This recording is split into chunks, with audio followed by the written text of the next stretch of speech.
Students, हमने अपने first video में इट मीन्स फर्स्ट क्लास में क्लास 10th से related lesson 6th centre government study किया था। हम अपने सेकंड वीडियो में क्लास 10 से रिलेटेड लेसन 6 सेंटर गवर्नमेंट का रेस्ट पार्ट स्टडी करेंगे। It means powers and the functions of the parliament study करेंगे। Powers and the functions of the parliament, सबसे फर्स्ट हमारी पावर आती है judicial power.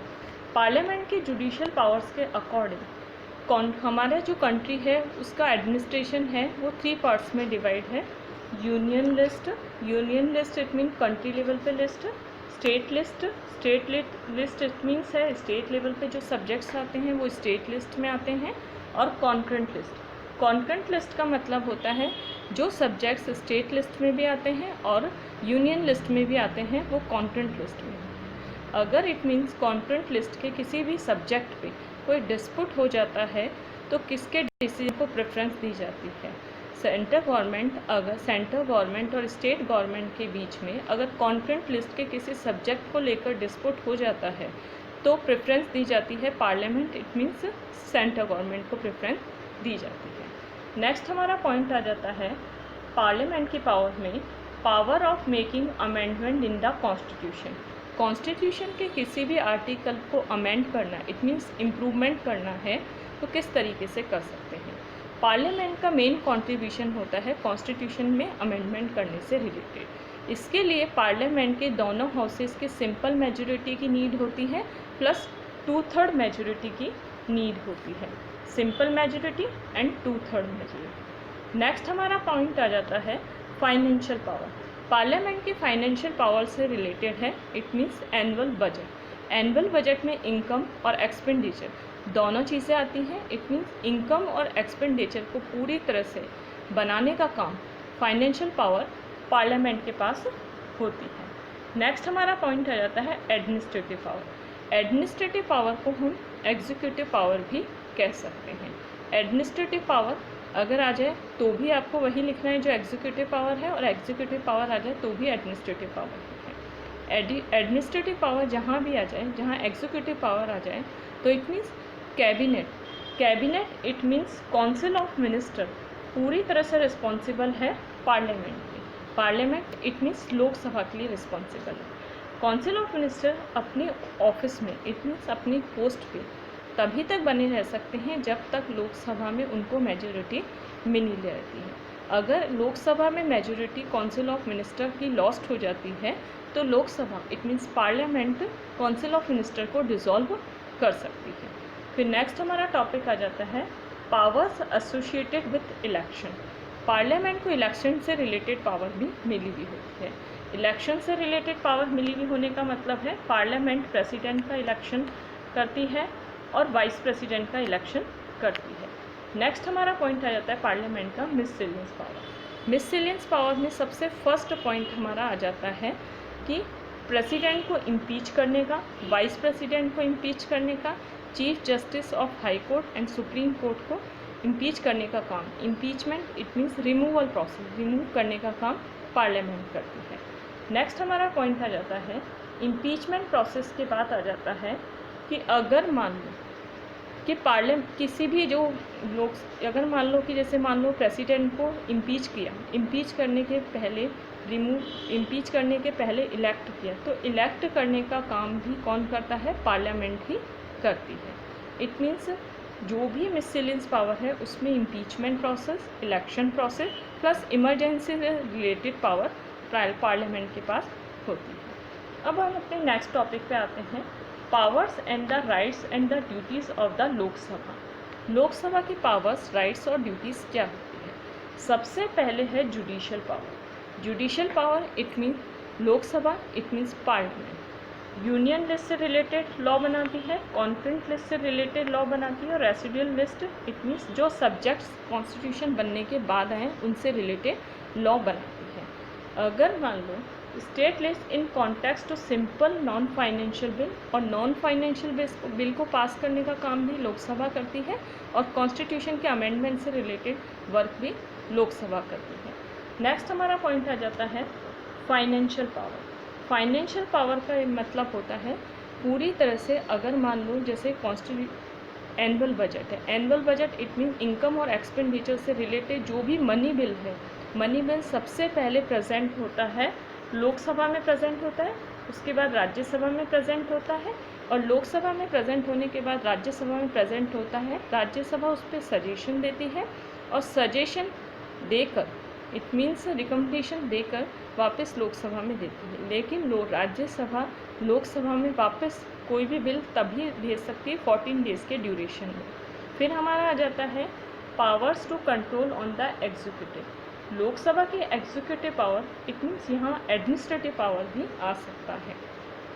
Council of minister पूरी तरह से डिपेंड होती है लोकसभा के लिए। इट मीन जब तक काउंसिल ऑफ मिनिस्टर को कॉन्फिडेंस मिला रहता है लोकसभा में, इट मीन्स मेजॉरिटी मिली रहती है लोकसभा में, तब तक लोकसभा उसे डिसॉल्व नहीं करती है।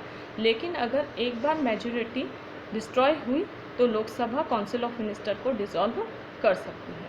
लोकसभा काउंसिल ऑफ मिनिस्टर से क्वेश्चंस पूछ सकती है और क्रॉस क्वेश्चंस भी पूछ सकती है। ये है लोकसभा इट मीन्स पार्लियामेंट की एग्जीक्यूटिव पावर। नेक्स्ट हमारा आ जाता है powers related to the constitution amendment. Constitution के किसी भी आर्टिकल को अगर अमेंड करना है, इम्प्रूव करना है, तो सबसे पहले कोई भी बिल कहाँ जाता है? सबसे पहले कोई भी बिल लोकसभा में जाता है, फिर सेकंड नंबर पे राज्यसभा में जाता है। नेक्स्ट हमारा पॉइंट आ जाता है function in the form of election commission. Election commission से related function it mean Lok Sabha की जो इलेक्शन से रिलेटेड पावर है उसमें प्रेसिडेंट का इलेक्शन करता है और वाइस प्रेसिडेंट का इलेक्शन करने का काम लोकसभा करती है। अब हमारी पावर्स आ जाती हैं functions and the powers of the Rajya Sabha. Functions and the powers of the Rajya Sabha में सबसे पहले हमारा आ जाता है judicial power. Judicial power Lok Sabha और राज्यसभा की सिंपल है। इट मीन्स जो नॉन मनी बिल है उसमें जुडिशियल पावर से रिलेटेड जो भी है वो लोकसभा और राज्यसभा के सिमिलर है। फिर है power to making amendment in the constitution. यहाँ पे ये है कि अगर मान लो अमेंडमेंट से रिलेटेड कोई भी बिल है, सबसे पहले लोकसभा में जाता है, लोकसभा के बाद राज्यसभा में जाता है। अगर राज्यसभा उस बिल में कुछ इम्प्रूवमेंट चाहती है तो वो उसमें इम्प्रूवमेंट कर सकती है। इट मीन्स जो कॉन्स्टिट्यूशन के अमेंडमेंट से रिलेटेड बिल है वो दोनों में अप्रूव होना ज़रूरी है। लोकसभा और राज्यसभा में दोनों में अप्रूवल होना कंपलसरी है। नेक्स्ट हमारा टॉपिक आ जाता है फाइनेंशियल पावर। राज्यसभा की फाइनेंशियल पावर में सबसे पहले Rajya Sabha has certain power although the context the position of the Rajya Sabha is weaker compared as the Lok Sabha. Financial power it means money bill से रिलेटेड पावर लोकसभा की ज़्यादा है और राज्यसभा की कम है। मनी बिल से रिलेटेड पावर में राज्यसभा वीक पोजीशन पे है और लोकसभा स्ट्रॉन्ग पोजीशन पे है। सबसे पहले मनी बिल से रिलेटेड कोई भी प्रपोजल लोकसभा में प्रेजेंट किया जाता है, फिर उसके बाद राज्यसभा में जाता है और राज्यसभा उसमें कुछ सजेशन के साथ 14 डेज़ के अंदर अंदर उसे लोकसभा को वापस भेजना पड़ता है। अगर राज्यसभा 14 डेज़ के अंदर अंदर कुछ इम्प्रूवमेंट के साथ नहीं भेजती है तो मनी बिल पास माना जाता है। इट मीन्स जो राज्यसभा के सजेशन हैं वो मनी बिल से रिलेटेड एक फॉर्मेलिटी होते हैं जो उसे अप्रूवल देना ही पड़ता है। तो इट मीन्स राज्यसभा की वीकर पोजीशन होगी मनी बिल से रिलेटेड और लोकसभा की स्ट्रॉन्ग पोजीशन होगी।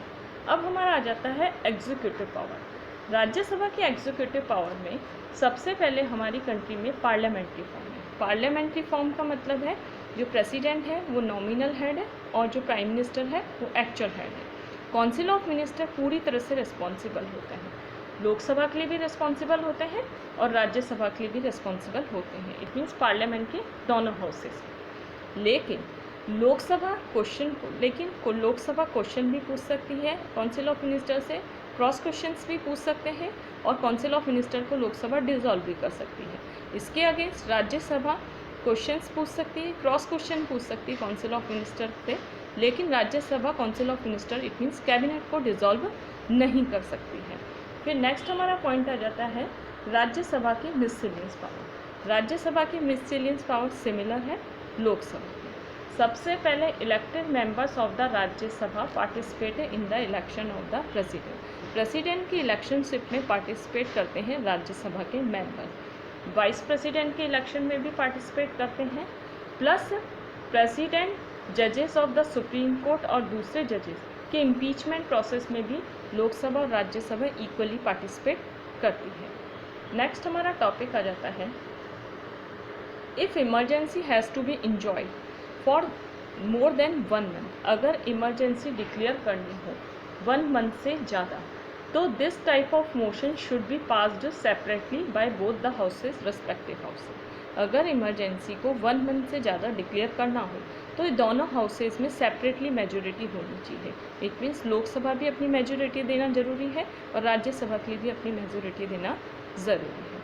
अब राज्यसभा के स्पेशल प्रिविलेजेस, इट मीन्स कुछ स्पेशल राइट होते हैं राज्यसभा के जो उसे लोकसभा से अलग करते हैं।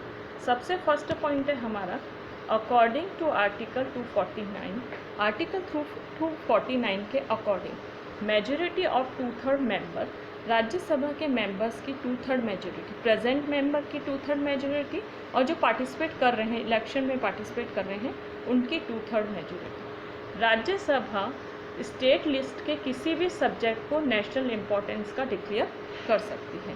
अकॉर्डिंग टू आर्टिकल 249 के आर्टिकल के अकॉर्डिंग 2/3 मेजोरिटी के बेस पे, प्रेजेंट और पार्टिसिपेटिंग मेंबर की 2/3 मेजोरिटी के बेस पे राज्यसभा किसी भी स्टेट लिस्ट के मैटर को नेशनल इम्पोर्टेंस का डिक्लेयर कर सकती है। फिर नेक्स्ट है, according to article 312 the Indian constitution only the Rajya Sabha power, Indian constitution ने केवल राज्यसभा को पावर दी है। ऑल इंडियन सर्विसेज को ऑर्गेनाइज करने की पावर इंडियन कॉन्स्टिट्यूशन ने राज्यसभा को दी है। स्टूडेंट्स, हमारे सेकंड वीडियो में, इट मीन्स सेकंड क्लास में, जो क्लास 10th की है, लेसन 6 सिविक्स का सेंट्रल गवर्नमेंट से रिलेटेड सेकंड वीडियो हमने कंप्लीट किया। सेकंड क्लास में हमने डिस्कस किया था powers of the parliament, powers of the Lok Sabha and the powers of the Rajya Sabha.